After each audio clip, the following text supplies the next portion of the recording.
नमस्कार. आज मी बनवत आहे उपमा. तर त्यासाठी मी इथे सगळी पूर्वतयारी करून घेतलेली आहे. आता गॅसवर कढई ठेवूया. पाऊण वाटीभर रवा टाकलेला आहे कढईमध्ये.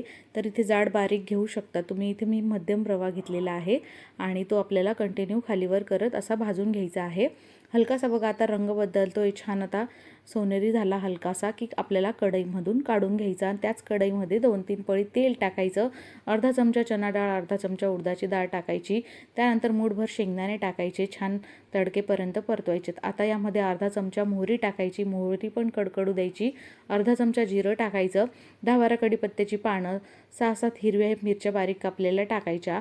त्यानंतर आपल्याला एक मोठा कांदा बारीक कापलेला तो टाकून घ्यायचा आहे आणि परतून घ्यायचा आहे.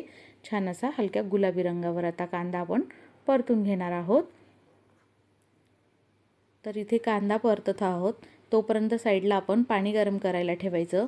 तर 1 वाटी रवा असेल तर त्यासाठी 3 वाटी आपल्याला पाणी लागेल. तर साधारण आपण 4 वाटी गरम करायला ठेवायचं. रवा नवा जुना असेल तर कमी जास्त पाणी लागू शकतं त्यासाठी. आता इथे कांदा परतून झाला की यामध्ये मी फ्रोझन मटार टाकून घेते थोडेसे, म्हणजे अजून छान चव येते. आणि एक मोठा बारीक कापलेला लाल टोमॅटो असा टाकून घ्यायचा आणि सगळं 2-3 मिनटं परतून घ्यायचं, म्हणजे थोडंसं शिजून जातं हे. किंवा आपण झाकण ठेवून पण वाफवून घेऊ शकतो. मी यामध्ये थोडं चवीप्रमाणे मीठ टाकून घेतलेलं आहे.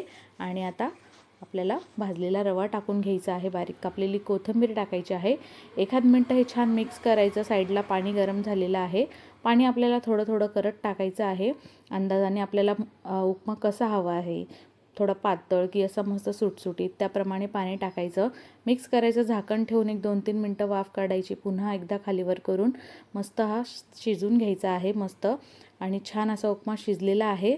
आपण 2-3 मिनटं वाफ काढून घ्यायची. बारीक कापलेली कोथिंबीर टाकायची आणि गरमागरम हा आपला झटपट असा ब्रेकफास्टसाठी किंवा डिनरसाठी किंवा पटकन नाश्त्यासाठी तुम्ही बनवू शकता. रेसिपी आवडल्यास लाईक, शेअर, सबस्क्राईब करा. धन्यवाद. Bye bye.